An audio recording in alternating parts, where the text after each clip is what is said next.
इस वीडियो का उद्देश्य केवल मनोरंजन है। हम किसी भी प्रकार के अंधविश्वास को बढ़ावा नहीं देते हैं। इस वीडियो का क्रेडिट है ड्रीमटॉन।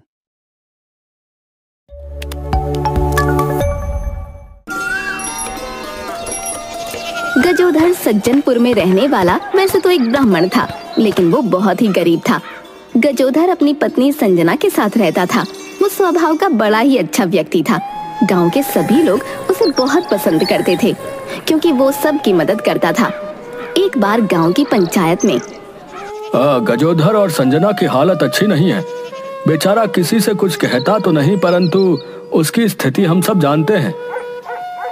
सही कह रहे हो मोहन, हम सबको मिलकर गजोधर और संजना के लिए कुछ करना चाहिए। आखिर बच्चे तो वो हमारे ही गांव के हैं। एक काम करते हैं, हम सब पैसे जमा करके गजोधर के लिए एक बैलगाड़ी और 2 बैलों का जोड़ा खरीद देंगे, ताकि वो उससे सवारियों को लाने और ले जाने का काम कर सके, जिससे उसकी कुछ आमदनी हो सके। गांव वालों ने चंदा इकट्ठा किया और मुखिया जी की देखरेख में गजोधर के लिए एक बैलगाड़ी खरीदी गई। देखो गजोधर, सब गांव वालों की मदद से आज तुम्हें ये बैलगाड़ी दी जा रही है, ठीक है? इससे तुम अपने परिवार का जो है भरण पोषण ईमानदारी से करो, ठीक है? क्योंकि तुमने आज तक सब गांव वालों की हमेशा मदद की है भैया। धन्यवाद मुखिया जी, मेरे धन्य भाग हैं जो मैं ऐसे गांव में रह रहा हूँ। मैं सब गांव वालों का आभारी हूँ। गजोधर उस बैलगाड़ी में सवारियां लाने और ले जाने का काम कर अपना गुजर बसर करने लगा। एक दिन गजोधर जब शहर से गांव वापस आ रहा था, तो उसे रास्ते में एक सेठ जी और साधु बाबा मिले। तुम गांव जाने का कितना पैसा लोगे? सेठ जी आपसे 5 रुपए लूंगा और बाबा से 2 रुपए लूंगा। ऐसा क्यों? सेठ जी, आपकी आमदनी ज्यादा है, इसलिए आपसे 5 रुपए लूंगा, जो कि गांव तक जाने का उचित किराया है। लेकिन बाबा से 2 रुपए लूंगा, क्योंकि वो तो अपनी गुजर बसर करने के लिए लोगों के दिए हुए दान पर आश्रित रहते हैं। इसलिए मैं उनसे किराया कम लूंगा और ये सोचूंगा कि मैंने 3 रुपए दान कर दिए। सेठ और साधु बाबा दोनों लोग बैलगाड़ी में बैठ गए और वहाँ से निकल पड़े। साधु बहुत बुजुर्ग थे। गजोधर ने साधु महाराज से कहा, बाबा, आप काफी बुजुर्ग हैं। आप अपने अनुभव किए हुए कुछ किस्से सुनाएं, जो हमारे जीवन में हमारे भी काम आए और हमारा ये सफर भी कट जाए। मैं तुम्हें अपने अनुभव का एक किस्सा सुनाता हूँ, लेकिन उसका मैं 1 रुपया लूंगा। ठीक है साधु महाराज, आप किस्सा सुनाइए। अगर कोई बात 4 आदमी एक साथ मिलकर तुमसे कहें, तो तुम्हें वो बात मान लेनी चाहिए और उस काम को कर लेना चाहिए। अब उसके बाद साधु महाराज, ये बात तो यहीं खत्म हो गई। दूसरी बात के फिर से 1 रुपया लूंगा। ठीक है महाराज, सुनाइए। जब भी किसी नदी के घाट पर स्नान करने जाओ, तो उस घाट पर स्नान करना जहां पर लोगों की भीड़ ना हो। भीड़ भाड़ वाले घाट पर स्नान मत करना। आगे बताइए साधु महाराज। ये बात यहीं खत्म हो गई। अगर आगे की बात सुननी है तो 1 रुपया और लगेगा। सेठ जी से तो मैं 5 रुपए लेने वाला हूँ। अभी भी मेरे पास 1 रुपए का मुनाफा है। मैं एक और बात सुन सकता हूँ। महाराज, कृपया करके एक बात और सुना दें। अगर कोई बात छुपाना चाहते हो या कोई भेद किसी से गुप्त रखना चाहते हो, तो वो बात अपनी पत्नी से भी कभी मत कहना। महाराज, बातों बातों में हम लोग गांव पहुंच गए। गजोधर सवारियों को उतार अपने घर लौट आता है। दूसरे दिन गजोधर फिर से शहर जाता है, जहां उसे कुछ लोगों की भीड़ दिखाई देती है। उत्सुकतावश वो भी भीड़ के अंदर जाता है और उसे पता चलता है कि वहां सड़क पर एक व्यक्ति मरा पड़ा है। हालत देखकर ऐसा लगता था कि वो कोई भिखारी था, जो अब इस दुनिया में नहीं था। परंतु कोई भी उस मृत शरीर को शमशान घाट ले जाने को तैयार नहीं था। गजोधर को काफी लोग पहचानते थे कि वो बैलगाड़ी में सवारियां लाने ले जाने का काम करता है। एक व्यक्ति ने कहा, भाई, तुम तो बैलगाड़ी के कोचवान हो ना?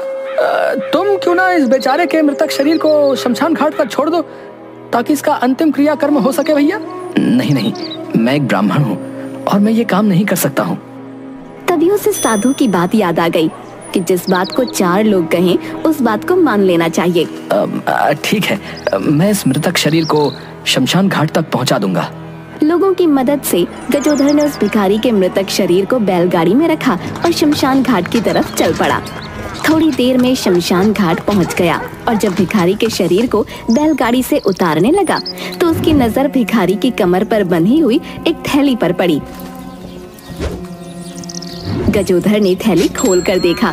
इतने सारे सोने के सिक्के इस भिखारी ने अपने आने वाले समय के लिए जमा किए होंगे। इसे ही कहते हैं हम जीवन भर जोड़ते हैं लेकिन साथ कुछ नहीं ले जाते। भाई, ये एक लावारिस मृतक है जो सड़क पर पड़ा हुआ था। लोगों ने मुझे इसे यहाँ तक पहुँचाने को कहा। तुम ये 2 सिक्के रख लो और इसका अंतिम क्रियाकर्म पूरे विधि विधान के साथ कर दो। उसके बाद गजोधर चुपचाप थैली और अपनी बैलगाड़ी लेकर वहाँ से चला जाता है। उसने थैली वाली बात किसी को भी नहीं बताई। रास्ते में वो खुद से बोला, आज मैं एक भिखारी के मृतक शरीर को उठाकर शमशान तक ले गया। शायद इसी पुण्य के फल स्वरूप मुझे ये सोने के सिक्कों की थैली मिली है। मैं एक काम करता हूँ, पहले नदी के घाट पर जाकर स्नान करता हूँ और अपनी बैलगाड़ी को भी धो लेता हूँ, फिर घर जाऊंगा। स्नान करने वो नदी के घाट पर गया और देखा वहाँ बहुत सारे लोग स्नान करने के लिए पहले से ही मौजूद थे।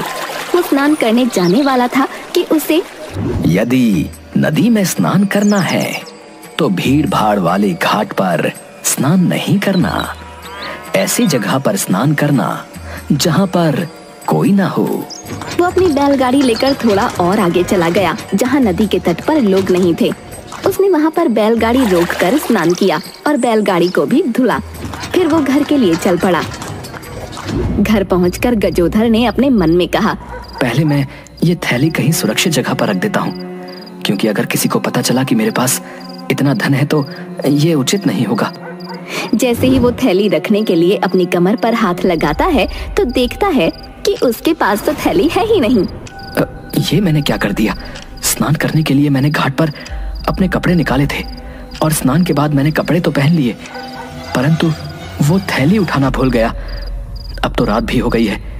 इस समय अगर मैं वहां जाऊंगा तो कुछ भी दिखाई नहीं देगा। अब तो मुझे किसी भी हालत में सुबह होने तक का इंतजार करना होगा। मैं आपके लिए खाना परोस देती हूँ, आप गरम गरम खा लीजिए। मुझे भूख नहीं है। क्या बात हो गई? आपकी तबीयत तो ठीक है? तबीयत तो ठीक है, बस खाना खाने का दिल नहीं है। मैं सोने जा रहा हूँ, सुबह मुझे जल्दी जाना है काम पर। उस रात जल्दी सोने अपने बिस्तर पर चला गया, लेकिन गजोधर रात भर बेचैन रहा, जैसे उसकी आंखों की नींद ही गायब हो गई थी।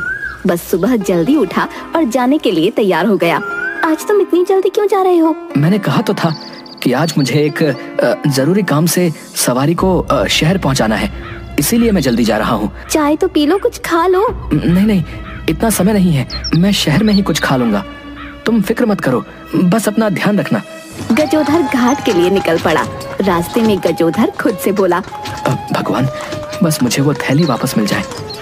लेकिन अगर वो थैली मुझे नहीं मिलती है तो मैं ये समझ लूंगा कि वो मेरी किस्मत की नहीं थी। वो नदी के घाट पर पहुंचा तो उसने देखा कि थैली वहीं पर रखी हुई है। क्योंकि उस घाट पर कोई आता नहीं था, इसलिए थैली पर किसी की नजर नहीं पड़ी और वो थैली सुरक्षित रही। अच्छा हुआ जो मैंने साधु महाराज की बात मानी। अगर मैं भीड़ भाड़ वाले घाट पर नहाने जाता तो अवश्य मेरी थैली किसी और को मिल जाती और मेरे हाथ आया हुआ मेरे मुंह भी नहीं लगता। आपका लाखों करोड़ों धन्यवाद साधु महाराज, जो आपने अपने अनुभव से बातें बताई थी, सच में जीवन में काम आ रही हैं। अब मैं जल्दी घर जाकर इस थैली को किसी सुरक्षित जगह पर छुपा देता हूँ और फिर जरूरत के अनुसार थोड़ा थोड़ा धन खर्च करूंगा। गजोधर थोड़ा थोड़ा करके धन खर्च करने लगा और कुछ समय बाद उसने अपना घर अच्छा बनवा लिया। परंतु बैलगाड़ी में सवारी लाने ले जाने का काम उसने नहीं छोड़ा। गजोधर के पड़ोस में रहने वाला धनीराम गजोधर की तरक्की देखकर उससे ईर्ष्या करने लगा। एक दिन धनीराम अपनी पत्नी कलावती से बोला, मुझे एक बात समझ में नहीं आती है कि ये गजोधर जो है बैलगाड़ी में सवारियों को लाने ले जाने का काम करता है, फिर भी इसने अपना घर कितना अच्छा बनवा लिया है भाई। और जहाँ पहले उनके पास जो है खाने को भी नहीं रहता था, आज देखो उनकी स्थिति कितनी अच्छी हो गई है। बात तो आप सही कह रहे हैं। भला बैलगाड़ी में सवारी लाने ले जाने का काम करने से इतने पैसे थोड़े मिलते हैं। और उस संजना को तो देखो, पहले कैसे फटी पुरानी साड़ियाँ पहनती थी और अब शहर से लाई हुई चमकती हुई साड़ियाँ पहनती है वो। हमें पता लगाना होगा इन सब के पीछे राज क्या है, समझ रही हो ना। गजोधर से तो कुछ पूछा नहीं जा सकता क्योंकि वो काफी चालाक है, परंतु तुम एक काम करो, उसकी पत्नी के पास जाओ और बातों बातों में उससे गजोधर की कमाई का जरिया पूछ कर आना।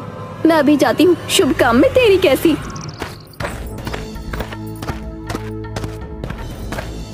कलावती भाभी, आज आप रास्ता कैसे भूल गई? बहन संजना, कितने दिनों से सोच रही थी तुम्हारे यहाँ तुमसे मिलकर आऊं। आप तो हमारे घर कभी आती नहीं, हम गरीब जो ठहरे। नहीं नहीं संजना, ऐसी बात नहीं है, बस घर के कामों से समय ही नहीं मिलता। बहन, तुम्हारे दिन तो अचानक बदलने लगे हैं। अब तो तुम्हारा घर भी बड़ा हो गया है और सुंदर बन गया है। तुम्हारी स्थिति तो पहले से बहुत अच्छी हो गई है। पर ये तो बताओ, ये सब हुआ कैसे? ये तो मैं नहीं जानती, लेकिन मेरे पति बहुत मेहनत करते हैं। अरे बहन, तुम नहीं जानती, इन पतियों को अपनी सारी बातें हमें थोड़ी ना बताते हैं, लेकिन हमारा फर्ज बनता है कि हमें हर बात पता होनी चाहिए। आप सच कह रही हैं भाभी, मैं तो कभी कुछ पूछती ही नहीं हूँ। यही तो गलती करती हो बहन, तुम बहुत भोली हो। इसलिए मेरा फर्ज बनता है तुम्हें समझाना। तुम्हें सब पता होना चाहिए कि तुम्हारा पति करता क्या है, कहाँ जाता है, कहाँ से पैसे लाता है। कहीं वो गलत संगत में तो नहीं पड़ गया ना, जो अचानक इतना धन आने लगा। सही कह रही हैं भाभी आप, मैं आपसे ही पूछती हूँ, आखिर इतना धन आता कहाँ से है? शाम को जब गजोधर घर आता है, आज आपको मुझे बताना ही होगा, आप पैसे कहाँ से कमाते हैं? बैलगाड़ी चलाकर इतने पैसे कमाना मुमकिन नहीं है। गजोधर बहुत समझदार था, उसने मन ही मन सोचा, हो ना हो, किसी ने मेरी भोली भाली पत्नी को भड़का दिया है। तुम नहीं जानती मैं कितनी मुश्किल से झूठ सच बोलकर तुम्हारे लिए ये धन कमाता हूँ, क्योंकि मैं नहीं चाहता कि तुम मेरे साथ और गरीबी में रहो। तो आप मुझे सच सच बताइए ना, आप ये धन कैसे कमाते हैं? मैं रोज शहर जाता हूँ और कितनी मुश्किल से झूठ सच बोलकर ये धन कमाता हूँ। शहर की कोतवाली में बहुत सारे मुकदमे होते हैं, जिसमें कोतवाल साहब मुझे उन मुकदमों में गवाही देने के लिए कहते हैं, जिसके लिए वो रोज मुझे 2000 रुपए देते हैं। संजना गजोधर की बातों से संतुष्ट हो गई और उसने कहा, मुझे माफ कर दीजिए, आपको मेरी वजह से कितना कुछ करना पड़ता है। दूसरे दिन संजना कलावती को सारी बातें बताती है और कलावती अपने पति धनीराम को। अच्छा, तो ये बात है, मैं भी कल से शहर जाऊंगा और ऐसे ही रोज के रोज 2000 रुपए कमा कर लाऊंगा और बहुत जल्द उस गजोधर से अमीर बन जाऊंगा। हाँ, ये सही रहेगा, हमें भी जल्द से जल्द पैसे जोड़ने होंगे। दूसरे दिन धनीराम कोतवाली पहुंच जाता है और अंदर जाने से डरता है, इसलिए बाहर ही वो चक्कर लगाने लगता है। एक सिपाही धनीराम को इधर उधर चक्कर लगाते देखता है और उसे उस पर कुछ संदेह होता है। वो धनीराम को पकड़कर कोतवाल के सामने ले जाता है। हाँ भाई, अरे कौन हो तुम और कोतवाली के बाहर चक्कर क्यों लगा रहे थे? जी कोतवाल साहब, मैं तो यहाँ बस वो आपके काम के लिए। अरे भाई, जो पूछ रहा हूँ उसका सही सही जवाब दो, वरना ये डंडा देखा है? जी साहब, मैं तो यहाँ सच्ची झूठी गवाही देने के लिए आया हूँ। आप मुझे जिस मुकदमे में गवाही देने को बोलेंगे मैं दे दूंगा। क्या कहा तुमने? सच्ची झूठी गवाही? जी साहब, आप मुझे 2000 की जगह 1500 भी दे देंगे तो भी मैं खुशी खुशी ये काम कर लूंगा साहब। कोतवाल बहुत ईमानदार आदमी था और धनीराम की सच्ची झूठी गवाही की बात सुनकर गुस्सा हो जाता है और सिपाही को आदेश देता है। अरे भाई, इस दुष्ट आदमी को कैद खाने में डाल दो और सारा दिन इस पर 100 डंडे बरसाओ, फिर शाम को अगर इसका दिमाग सही हो जाए तो इसे छोड़ देना। धनीराम पूरा दिन डंडे खाता रहा और उसकी हालत खराब हो गई। अरे कोतवाल साहब, अब गलती से भी कभी झूठी गवाही देने की नहीं सोचूंगा। अब तो जाने दीजिए, पूरा बदन दर्द कर रहा है। अब तो कुछ महीनों तक बैठना भी मुश्किल है। और अगर गलती से भी गलती की और ऐसा विचार आया तो इसको याद कर लेना, समझ गए? अरे नहीं साहब, मरवा दिया रे इस गजोधर ने तो। शाम को जब वो घर जाने के लिए बाहर निकला तो वो ये समझ चुका था कि गजोधर एक बहुत चतुर इंसान है और उससे दुश्मनी लेना ठीक नहीं है। अरे ये गजोधर और उसकी पत्नी बहुत चतुर हैं। इनसे दूर रहना ही सही रहेगा। चला भी नहीं जा रहा है। उस दिन के बाद उसने कभी गजोधर के धन के रहस्य के बारे में जानने की कोशिश नहीं की और दूसरी तरफ गजोधर ने अपना सवारी का काम नहीं छोड़ा और मिले हुए धन को संभाल कर खर्च करते हुए अपना जीवन खुशी खुशी बिताता रहा।